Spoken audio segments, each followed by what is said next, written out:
ಓಂ ಶಾಂತಿ. ಇಂದಿನ ಮುರಳಿಯ ದಿನಾಂಕ 17/7/2025. ಪ್ರಾಪ್ತ ಮುರಳಿ. ಓಂ ಶಾಂತಿ. ಬಾಪ್ತಾದ ಮಧುಬನ.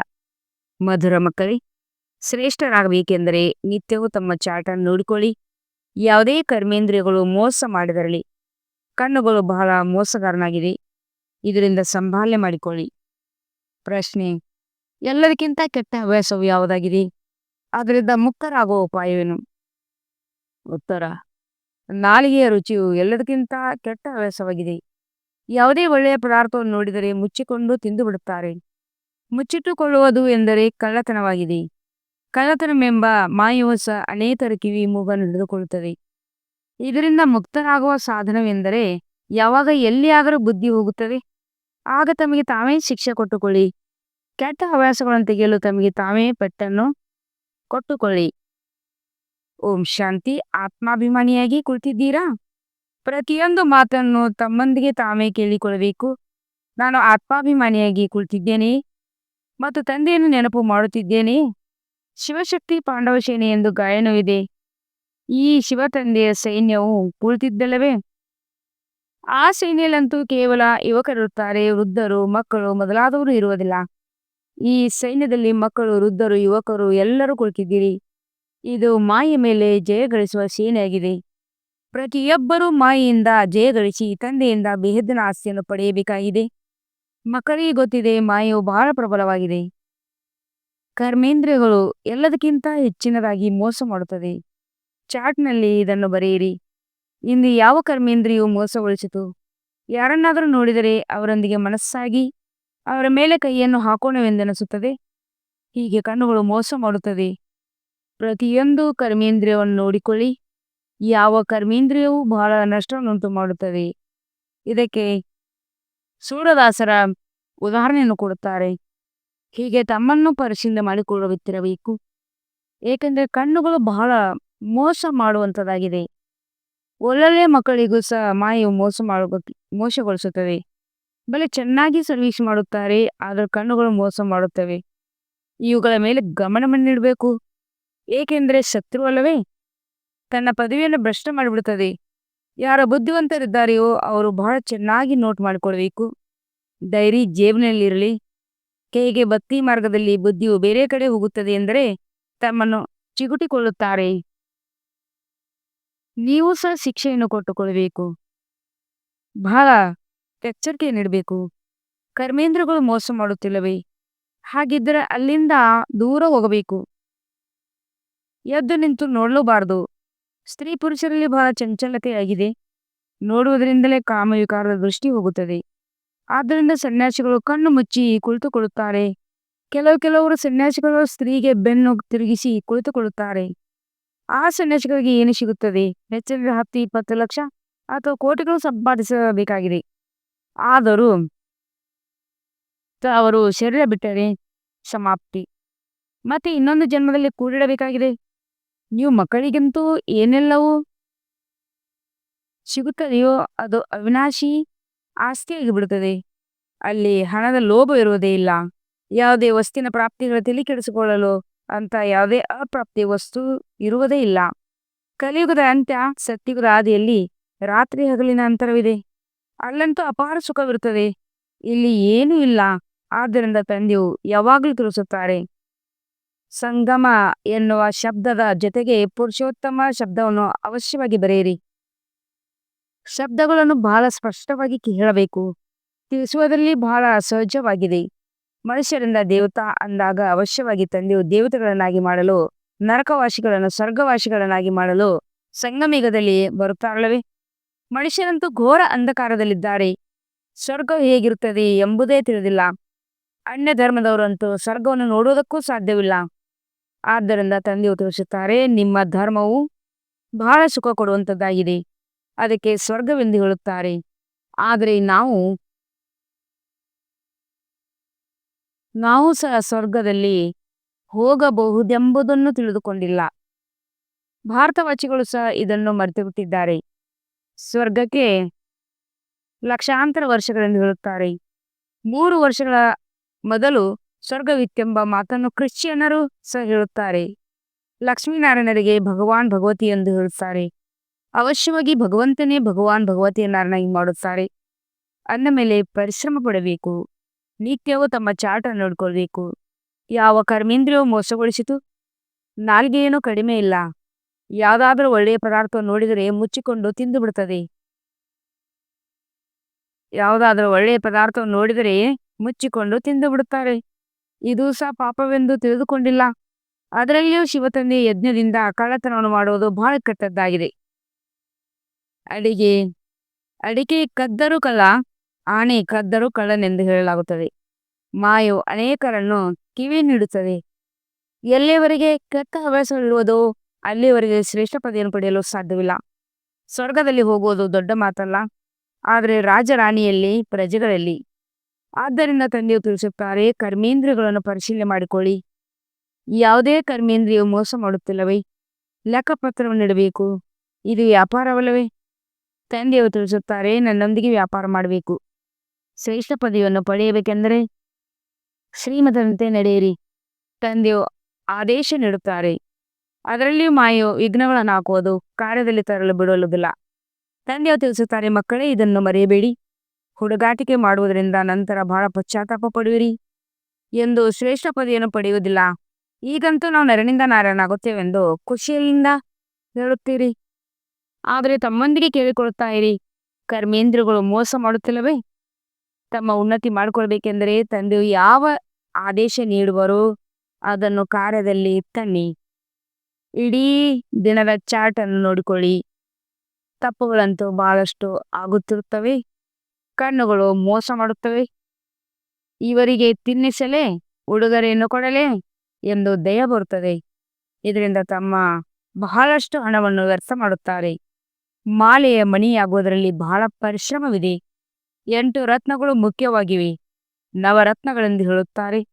ಒಂದು ತಂದೆಯದಾಗಿದ್ದಾರೆ, ಉಳಿದವು 8 ಮಣಿಗಳಾಗಿವೆ. ಮಧ್ಯದಲ್ಲಿ ತಂದೆ ಚಿಹ್ನೆಯೂ ಬೇಕಿಲ್ಲವೇ? ಯಾವುದಾದರೂ ಗೃಹಚಾರವು ಕುಳಿತುಕೊಂಡಾಗ ನವರತ್ನಗಳ ಉಂಗುರವನ್ನು ಹಾಕಿಸುತ್ತಾರೆ. ಇಷ್ಟೊಂದು ಮಂದಿ ಪುರುಷಾರ್ಥ ಮಾಡುವುದರಲ್ಲಿ ಪಾಸ್ವಿತಾಣರಾಗುವರು ಕೇವಲ 8 ಮಂದಿ ಮಾತ್ರ. ಉಳಿದಂತೆ ಯಾವ 100 ಮಾಲೆ ಇದೆ ಅವರಿಗೂ ಸಹ ಅಲ್ಪ ಸ್ವಲ್ಪ ಶಿಕ್ಷೆಯು ಸಿಗುತ್ತದೆ. 8 ರತ್ನಗಳಿಗೆ ಬಹಳ ಮಹಿಮೆ ಇದೆ. ದೇಹಾಭಿಮಾನದಲ್ಲಿ ಬರುವುದರಿಂದಲೇ ಕರ್ಮೇಂದ್ರಿಯಗಳು ಬಹಳ ಮೋಸ ಮಾಡುತ್ತವೆ. ತಲೆ ಮೇಲೆ ಪಾಪದ ಹೊರೆ ಬಹಳ ಇದೆ. ದಾನ ಪುಣ್ಯ ಮಾಡಿದರೆ ಪಾಪವು ಕಳೆಯುವುದೆಂದು ಭಕ್ತಿಯಲ್ಲಿಯೂ ಚಿಂತೆ ಇರುತ್ತದೆ. ಸತ್ಯುಗದಲ್ಲಿ ಯಾವುದೇ ಚಿಂತೆ ಇರುವುದಿಲ್ಲ, ಏಕೆಂದರೆ ಅಲ್ಲಿ ರಾವಣ ರಾಜ್ಯವೇ ಇಲ್ಲ. ಒಂದು ವೇಳೆ ಅಲ್ಲಿಯೂ ಸಹ ಇಂಥ ಮಾತುಗಳಿದ್ದರೆ ನರಕ ಮತ್ತು ಸ್ವರ್ಗದಲ್ಲಿ ಏನೂ ಅಂತರವೇ ಇರುತ್ತಿದ್ದಿಲ್ಲ. ನೀವು ಇಷ್ಟೊಂದು ಶ್ರೇಷ್ಠ ಪದವಿಯನ್ನು ಪಡೆಯುವುದಕ್ಕಾಗಿ ನಿಮಗೆ ಭಗವಂತನೇ ಓದಿಸುತ್ತಿದ್ದಾರೆ. ತಂದೆಯ ನೆನಪು ಬರಲಿಲ್ಲವೆಂದರೆ ಓದಿಸುವರ ಶಿಕ್ಷಕರ ನೆನಪಾದರೂ ಮಾಡಿ. ಭಲೆ ಈ ನೆನಪನ್ನಾದರೂ ಮಾಡಿ. ನಮ್ಮ ಒಬ್ಬರೇ ತಂದೆಯು ಸದ್ಗುರು ಆಗಿದ್ದಾರೆ. ಮನುಷ್ಯರು ಅಸುರಿ ಮತದಂತೆ ತಂದೆಯನ್ನು ಎಷ್ಟು ತಿರಸ್ಕಾರ ಮಾಡಿದ್ದಾರೆ. ಈಗ ತಂದೆ ಎಲ್ಲರ ಮೇಲೆ ಉಪಕಾರ ಮಾಡುತ್ತಾರೆ. ನೀವು ಮಕ್ಕಳು ಸಹ ಉಪಕಾರ ಮಾಡಬೇಕು. ಯಾರ ಮೇಲೂ ಅಪಕಾರವಾಗಲಿ ಕುದೃಷ್ಟಿಯಾಗಲಿ ಇರಬಾರ್ದು. ಇದರಿಂದ ತಮ್ಮದೇ ನಷ್ಟ ಮಾಡಿಕೊಳ್ಳುತ್ತೀರಿ. ಆ ವೈಬ್ರೇಷನ್ ಮತ್ತೆ ಅನ್ಯರ ಮೇಲೂ ಪ್ರಭಾವ ಬೀರುತ್ತದೆ. ಇದು ಬಹಳ ದೊಡ್ಡ ಗುರಿಯಾಗಿದೆ. ನಿತ್ಯವೂ ತಮ್ಮ ಲೆಕ್ಕಪತ್ರವನ್ನು ನೋಡ್ಕೊಳ್ಳಿ. ಯಾವುದೇ ವಿಕರ್ಮವನ್ನು ಮಾಡಲಿಲ್ಲವೇ? ಇದು ವಿಕರ್ಮ ಪ್ರಪಂಚ, ವಿಕರ್ಮಿ ಸಂವತ್ಸರವಾಗಿದೆ. ವಿಕರ್ಮಾಜೀತ್ ದೇವತೆಗಳ ಸಂವತ್ಸರದ ಬಗ್ಗೆ ಯಾರಿಗೂ ತಿಳಿದಿಲ್ಲ. ತಂದೆಯ ತಿಳಿಸುತ್ತಾರೆ, ವಿಕರ್ಮಾಜೀತ್ ಸಂವತ್ಸರವು ಕಳೆದು 5000 ವರ್ಷಗಳಾಯಿತು. ನಂತರ ವಿಕರ್ಮ ಸಂವತ್ಸರ ಆರಂಭವಾಗುತ್ತದೆ. ರಾಜರು ಸಹ ವಿಕರ್ಮಗಳನ್ನೇ ಮಾಡುತ್ತಿರುತ್ತಾರೆ. ಆದ್ದರಿಂದಲೇ ತಂದೆ ತಿಳಿಸುತ್ತಾರೆ, ಕರ್ಮ ಅಕರ್ಮ ವಿಕರ್ಮದ ಗತಿಯನ್ನು ನಾನು ನಿಮಗೆ ತಿಳಿಸುತ್ತೇನೆ. ರಾವಣ ರಾಜ್ಯದಲ್ಲಿ ನಿಮ್ಮ ಕರ್ಮವು ವಿಕರ್ಮವಾಗುತ್ತದೆ. ಸತ್ಯುಗದಲ್ಲಿ ಕರ್ಮಗಳು ಅಕರ್ಮವಾಗುತ್ತವೆ. ವಿಕರ್ಮವಾಗುವುದಿಲ್ಲ. ಅಲ್ಲಿ ವಿಕರ್ಮದ ಹೆಸರೇ ಇರುವುದಿಲ್ಲ. ಈ ಜ್ಞಾನದ 3ನೇ ನೇತ್ರವು ಈಗ ಸಿಕ್ಕಿದೆ. ನೀವು ಮಕ್ಕಳು ತಂದೆಯ ಮೂಲಕ ತ್ರಿನೇತ್ರಿ ತ್ರಿಕಾಲದರ್ಶಿಗಳಾಗಿದ್ದೀರಿ. ಯಾವುದೇ ಮನುಷ್ಯರು ಈ ರೀತಿ ಮಾಡಲು ಸಾಧ್ಯವಿಲ್ಲ. ಮಾಡುವವರು ಮೊದಲು ಆಸ್ತಿಕರಾದಾಗಲೇ ತ್ರಿನೇತ್ರಿ ತ್ರಿಕಾಲದರ್ಶಿಗಳಾಗುವಿರಿ. ಇಡೀ ನಾಟಕದ ರಹಸ್ಯ ಮೂಲವತನ, ಸೂಕ್ಷ್ಮವತನ 84 ಜನ್ಮಗಳ ಚಕ್ರವು ಎಲ್ಲವೂ ಬುದ್ಧಿಯಲ್ಲಿದೆ. ನಂತರದಲ್ಲಿ ಅನ್ಯ ಧರ್ಮಗಳು ಬರುತ್ತವೆ, ವೃದ್ಧಿ ಹೊಂದುತ್ತಿರುತ್ತಾರೆ. ಆ ಧರ್ಮ ಸ್ಥಾಪಕರಿಗೆ ಗುರುಗಳೆಂದು ಹೇಳುವುದಿಲ್ಲ. ಸರ್ವರ ಸದ್ಗತಿ ಮಾಡುವ ಸದ್ಗುರು ಒಬ್ಬರೇ ಆಗಿದ್ದಾರೆ. ಉಳಿದವರು ಯಾರೂ ಸಹ ಸದ್ಗತಿ ಮಾಡಲು ಬರುವುದಿಲ್ಲ. ಅವರು ಕೇವಲ ಧರ್ಮ ಸ್ಥಾಪಕರಾಗಿದ್ದಾರೆ. ಕ್ರೈಸ್ತನನ್ನು ನೆನಪು ಮಾಡುವುದರಿಂದ ವೃದ್ಧಿಯಾಗುತ್ತದೆ, ಏನೂ ಇಲ್ಲ. ಅವರೆಲ್ಲರೂ ಭಕ್ತಿಯ ಸಾಲಿನಲ್ಲಿದ್ದಾರೆಂದು ಹೇಳಲಾಗುತ್ತದೆ. ಜ್ಞಾನದ ಸಾಲಿನಲ್ಲಿ ಕೇವಲ ನೀವೇ ಇದ್ದೀರಿ, ಮಾರ್ಗದರ್ಶಕರಾಗಿದ್ದೀರಿ. ಅವರೆಲ್ಲರಿಗೆ ಶಾಂತಿಧಾಮ ಸುಖಧಾಮದ ಮಾರ್ಗವನ್ನು ತಿಳಿಸಿ ತಂದೆಯ ಮುಕ್ತಿದಾತ ಮಾರ್ಗದರ್ಶಕನಾಗಿದ್ದಾರೆ. ಆ ತಂದೆಯನ್ನು ನೆನಪು ಮಾಡುವುದರಿಂದಲೇ ವಿಕರ್ಮಗಳು ವಿನಾಶವಾಗುತ್ತವೆ. ನೀವು ಮಕ್ಕಳಿಗೆ ವಿಕರ್ಮ ವಿನಾಶ ಮಾಡಿಕೊಳ್ಳುವ ಪುರುಷಾರ್ಥವನ್ನು ಮಾಡುತ್ತಿದ್ದೀರಿ. ಆದ್ದರಿಂದ ನೀವು ಇದನ್ನು ಗಮನದಲ್ಲಿಟ್ಟುಕೊಳ್ಳಬೇಕಾಗಿದೆ. ಒಂದು ಕಡೆ ಪುರುಷಾರ್ಥ, ಇನ್ನೊಂದು ಕಡೆ ವಿಕರ್ಮವಾಗದಿರಲಿ. ಪುರುಷಾರ್ಥದ ಜೊತೆಗೆ ವಿಕರ್ಮ ಮಾಡಿದರೆಂದರೆ 100 ಪಟ್ಟು ಶಿಕ್ಷೆ ಆಗುವುದು. ಎಷ್ಟು ಸಾಧ್ಯವೋ ಅಷ್ಟು ವಿಕರ್ಮಗಳನ್ನು ಮಾಡಬೇಡಿ. ಇಲ್ಲವಾದರೆ ವಿಕರ್ಮಗಳ ಖಾತೆಯು ಹೆಚ್ಚುತ್ತಾ ಹೋಗುವುದು. ಹೆಸರನ್ನು ಹಾಳು ಮಾಡುತ್ತೀರಿ. ಭಗವಂತನೇ ನಮಗೆ ಉಳಿಸುತ್ತಾರೆಂದರು ನಿಮಗೆ ಗೊತ್ತಿದೆ. ಅಂದ ಮೇಲೆ ಪುನಃ ಯಾವುದೇ ವಿಕರ್ಮ ಮಾಡಬಾರ್ದು. ಕಳ್ಳತನವು ಚಿಕ್ಕದಾಗಿರಲಿ ದೊಡ್ಡದಾಗಿರಲಿ ಪಾಪವಂತೂ ಆಗುತ್ತದೆ ಅಲ್ವೇ? ಈ ಕಣ್ಣುಗಳು ಬಹಳ ಮೋಸ ಮಾಡುತ್ತವೆ. ತಂದೆಯು ಮಕ್ಕಳ ಚಲನೆಯಿಂದಲೇ ಅರಿತುಕೊಳ್ಳುತ್ತಾರೆ. ಆದ್ದರಿಂದ ಎಂದಿಗೂ ಸಂಕಲ್ಪದಲ್ಲಿಯೂ ಬರಬಾರದು, ಇವರು ನನ್ನ ಸ್ತ್ರೀಯರಾಗಿದ್ದಾರೆಂದು. ನಾವು ಕುಮಾರರಾಗಿದ್ದೇವೆ. ಶಿವ ತಂದೆಯ ಮೊಮ್ಮಕ್ಕಳಾಗಿದ್ದೇವೆ. ತಂದೆಯೊಂದಿಗೆ ಪ್ರತಿಜ್ಞೆ ಮಾಡಿದ್ದೇವೆ. ಶ್ರೀರಕ್ಷೆಯನ್ನು ಕಟ್ಟಿಕೊಂಡಿದ್ದೇವೆ. ಮತ್ತೆ ಇನ್ನೇಕ ಕಣ್ಣುಗಳು ಮೋಸ ಹೋಗುತ್ತವೆ. ನೆನಪಿನ ಬಲದಿಂದ ಯಾವುದೇ ಕರ್ಮೇಂದ್ರಿಯಗಳ ಮೋಸದಿಂದ ಪಾರಾಗಬಲ್ಲಿರಿ. ಇದರಲ್ಲಿ ಬಹಳ ಪರಿಶ್ರಮ ಪಡಬೇಕು. ತಂದೆಯ ಆದೇಶದಂತೆ ಕಾರ್ಯದಲ್ಲಿ ತಂದು ಚಾರ್ಟನ್ನು ಬರೆಯಿರಿ. ಸ್ತ್ರೀ ಪುರುಷರು ಪರಸ್ಪರ ಇದನ್ನೇ ಮಾತನಾಡಿಕೊಳ್ಳಿ. ನಾವು ತಂದೆಯಿಂದ ಪೂರ್ಣ ಆಸ್ತಿಯನ್ನು ತೆಗೆದುಕೊಳ್ಳೋಣ, ಶಿಕ್ಷಕರಿಂದ ಪೂರ್ಣ ಓದೋಣ. ಇಂತಹ ಶಿಕ್ಷಕರು ಮತ್ತೆಂದು ಸಿಗಲು ಸಾಧ್ಯವಿಲ್ಲ. ಯಾರು ಬೇದಿನ ಜ್ಞಾನವನ್ನು ಕೊಡುವರು, ಇದು ಲಕ್ಷ್ಮೀನಾರಾಯಣರಿಗೆ ಗೊತ್ತಿಲ್ಲ. ಅಂದ ಮೇಲೆ ಅವರ ನಂತರ ಬರುವವರಿಗೆ ಏನು ತಿಳಿದಿರುತ್ತದೆ? ತಂದೆಯು ತಿಳಿಸುತ್ತಾರೆ, ಈ ಸೃಷ್ಟಿಯ ಆದಿ ಮಧ್ಯ ಅಂತ್ಯದ ಜ್ಞಾನವನ್ನು ಕೇವಲ ನೀವು ಸಂಗಮಯುಗದಲ್ಲಿ ತಿಳಿದುಕೊಳ್ಳುತ್ತೀರಿ. ಹೀಗೆ ಮಾಡಿ ಹಾಗೆ ಮಾಡಿ ಎಂದು ತಂದೆಯು ಬಹಳಷ್ಟು ತಿಳಿಸುತ್ತಾರೆ. ಆದರೆ ಇಲ್ಲಿಂದ ಹೋದರೆಂದರೆ ಎಲ್ಲವೂ ಸಮಾಪ್ತಿಯಾಗುತ್ತದೆ. ಶಿವ ತಂದೆಯು ನಮಗೆ ಹೇಳುತ್ತಾರೆಂದರೆ ತಿಳಿದುಕೊಳ್ಳುವುದೇ ಇಲ್ಲ.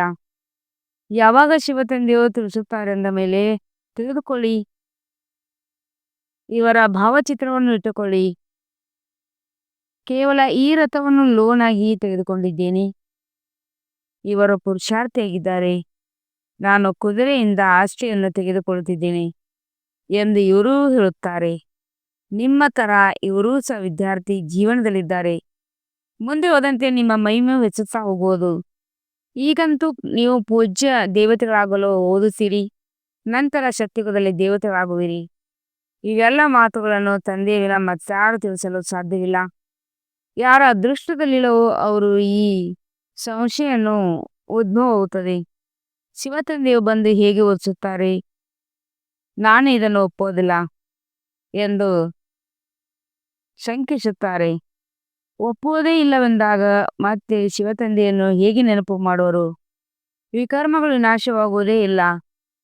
ಈ ರಾಜಧಾನಿಯು ನಂಬರ್ ವಾರ್ ಆಗಿ ಸ್ಥಾಪನೆಯಾಗುತ್ತಿದೆ. ದಾಸದಾಸಿಯರು ಬೇಕಲ್ಲವೇ? ರಾಜರಿಗೆ ದಾಸಿಯರು ಸಹ ವರದಕ್ಷಿಣೆಯಲ್ಲಿ ಸಿಗುತ್ತಾರೆ. ಇಲ್ಲೇ ಇಷ್ಟೊಂದು ದಾಸಿಯರನ್ನು ಇಟ್ಟುಕೊಳ್ಳುತ್ತಾರೆಂದಾಗ ಸತ್ಯುಗದಲ್ಲಿ ಇನ್ನೆಷ್ಟು ಮಂದಿ ಇರುತ್ತಾರೆ. ಆದ್ದರಿಂದ ದಾಸದಾಸಿಯರಾಗುವಂತ ಡೀಲ್ ಪುರುಷಾರ್ಥವನ್ನು ಮಾಡಬಾರದು.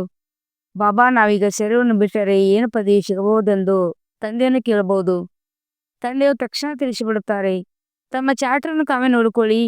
ಅಂತಿಮದಲ್ಲಿ ನಂಬರ್ ವಾರ್ ಕರ್ಮಾತೀತ ಸ್ಥಿತಿಯು ಆಗಿಬಿಡುವುದು. ಇದು ಸತ್ಯ ಸಂಪಾದನೆಯಾಗಿದೆ. ಆ ಸಂಪಾದನೆಯಲ್ಲಾದರೆ ರಾತ್ರಿ ಹಗಲು ಎಷ್ಟೊಂದು ಬ್ಯುಸಿಯಾಗಿ ಬಿಡುತ್ತಾರೆ. ವ್ಯಾಪಾರಿಗಳು ಒಂದು ಕೈಯಿಂದ ಊಟ ಮಾಡುತ್ತಾರೆ, ಇನ್ನೊಂದು ಕೈಯಿಂದ ಫೋನ್ನಲ್ಲಿ ಕಾರೋಬಾರ ನಡೆಸುತ್ತಿರುತ್ತಾರೆ. ಈಗ ತಿಳಿಸಿ, ಇಂಥ ವ್ಯಕ್ತಿಗಳು ಜ್ಞಾನದಲ್ಲಿ ನಡೆಯಬಲ್ಲರೇ? ನಮಗೆ ಬಿಡುವಿಲ್ಲದೆ ಎಂದು ಹೇಳುತ್ತಾರೆ. ಅರೆ, ಸತ್ಯ ರಾಜ್ಯಭಾಗ್ಯವು ಸಿಗುತ್ತದೆ ಕೇವಲ ತಂದೆಯ ನೆನಪು ಮಾಡುವುದರಿಂದ.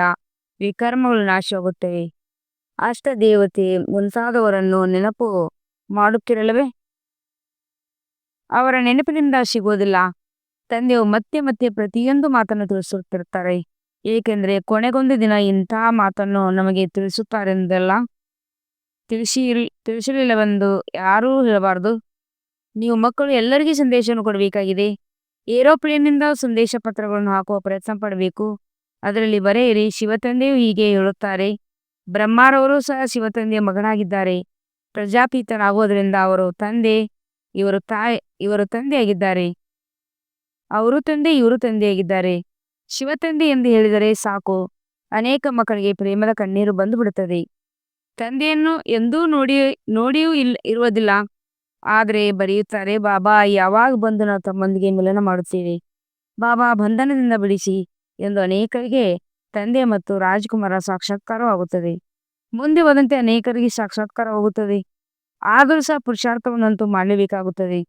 ಮನುಷ್ಯರಿಗೆ ಸಾಯುವ ಸಮಯದಲ್ಲಿಯೂ ಭಗವಂತನ ನೆನಪು ಮಾಡಿ ಎಂದು ಹೇಳುತ್ತಾರೆ. ನೀವು ಸಹ ನೋಡುತ್ತೀರಿ, ಅಂತಿಮದಲ್ಲಿ ಹೆಚ್ಚಿನ ಪುರುಷಾರ್ಥ ಮಾಡುತ್ತಾರೆ, ನೆನಪು ಮಾಡತೊಡಗುತ್ತಾರೆ, ತಂದೆಯ ಸಲಹೆ ನೀಡುತ್ತಾರೆ. ಸಮಯ ಸಿಕ್ಕದಾಗ ಪುರುಷಾರ್ಥ ಮಾಡಿ ಮುಂದುವರಿಯುತ್ತಾ ಹೋಗಿ. ತಂದೆಯ ನೆನಪಿನಲ್ಲಿದ್ದು ವಿಕರ್ಮ ವಿನಾಶ ಮಾಡಿಕೊಳ್ಳಿ. ಆಗ ಕೊನೆಯಲ್ಲಿ ಬಂದರೂ ಸಹ ಮೊದಲು ಹೋಗುತ್ತೀರಿ. ಹೇಗೆ ರೈಲು ತಡವಾಗುತ್ತದೆ ಎಂದರೆ ಅದು ತೀವ್ರವಾಗಿ ಚಾಲನೆ ಮಾಡುತ್ತಾರಲ್ಲವೇ, ನಿಮಗೂ ಸಹ ಪುರುಷಾರ್ಥದಲ್ಲಿ ಬಹಳ ಬೇಗನೆ ಮುಂದೆ ಹೋಗಲು ಸಮಯ ಸಿಗುತ್ತದೆ. ಇಲ್ಲಿ ಬಂದು ಸಂಪಾದನೆ ಮಾಡಿಕೊಳ್ಳಿ.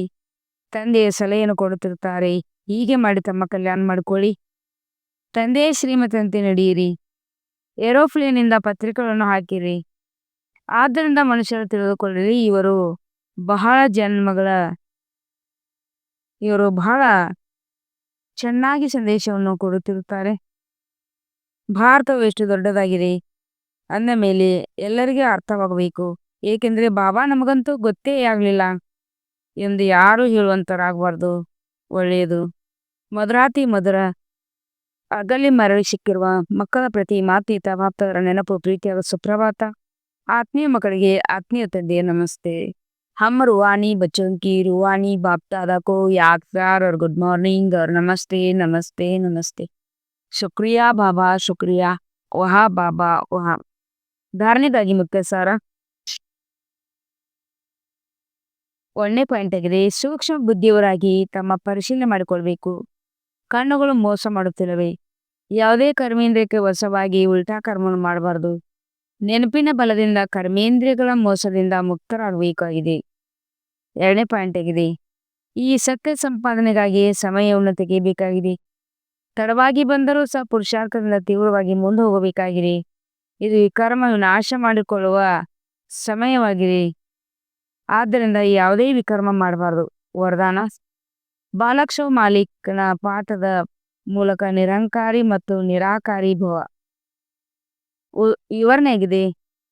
ಬಾಲಕರಾಗುವುದು ಅರ್ಥಾತ್ ಹದ್ದಿನ ಜೀವನದ ಪರಿವರ್ತನೆ ಆಗುವುದು. ಯಾರು ಎಷ್ಟೇ ದೊಡ್ಡ ದೇಶದ ಮಾಲೀಕರಾಗಿರಬಹುದು, ಧನ ಮತ್ತು ಪರಿವಾರದ ಮಾಲೀಕರಾಗಿರುವಿರಿ, ಆದರೆ ತಂದೆಯ ಮುಂದೆ ಎಲ್ಲರೂ ಬಾಲಕರು. ನೀವು ಬ್ರಾಹ್ಮಣ ಮಕ್ಕಳು ಸದಾ ಬಾಲಕರಾಗಿರುವಿರಿ ಎಂದೂರಿ ನಿಶ್ಚಿಂತ ಚಕ್ರವರ್ತಿಗಳು ಮತ್ತು ಭವಿಷ್ಯದಲ್ಲಿ ವಿಶ್ವದ ಮಾಲೀಕರಾಗುತ್ತೀರಿ. ಬಾಲಕ್ಷೋ ಮಾಲೀಕ ಆಗುವಿರಿ. ಈ ಸ್ಮೃತಿ ಸದಾ ನಿರಾಕಾರಿ ಸ್ಥಿತಿಯ ಅನುಭವ ಮಾಡಿಸುವುದು. ಬಾಲಕ ಅರ್ಥಾತ್ ಮಗು ಆಗುವುದು ಅಂದರೆ ಮಾಯಿಂದ ರಕ್ಷಿಸಲ್ಪಡುವುದು. ಸ್ಲೋಗನ್ ಆಗಿದೆ. ಪ್ರಸನ್ನತೆಯ ಬ್ರಾಹ್ಮಣ ಜೀವನ ವ್ಯಕ್ತಿತ್ವವಾಗಿದೆ. ಆದ್ದರಿಂದ ಸದಾ ಪ್ರಸನ್ನಚಿತ್ತರಾಗಿರಿ. ಅವ್ಯಕ್ತ ಸೂಚನೆ. ಸಂಕಲ್ಪಗಳ ಶಕ್ತಿಯನ್ನು ಜಮಾ ಮಾಡಿಕೊಳ್ಳುವಂತಹ ಸೇವೆ ನಿಮಿತ್ತರಾಗಿರಿ. ಯಾವ ಕೆಲಸವನ್ನು ಇಂದಿನ ಅನೇಕ ಪದ್ಮಾಪತಿಗಳು ಮಾಡಲು ಸಾಧ್ಯವಿಲ್ಲ. ಅದು ನಿಮ್ಮ ಒಂದು ಸಂಕಲ್ಪ ಆತ್ಮಗಳನ್ನು ಪದ್ಮಾಪತಿ ಎಂದು ಮಾಡಬಹುದು. ಆದ್ದರಿಂದ ಶ್ರೇಷ್ಠ ಸಂಕಲ್ಪಗಳ ಶಕ್ತಿಯನ್ನು ಜಮಾ ಮಾಡಿಕೊಳ್ಳುವ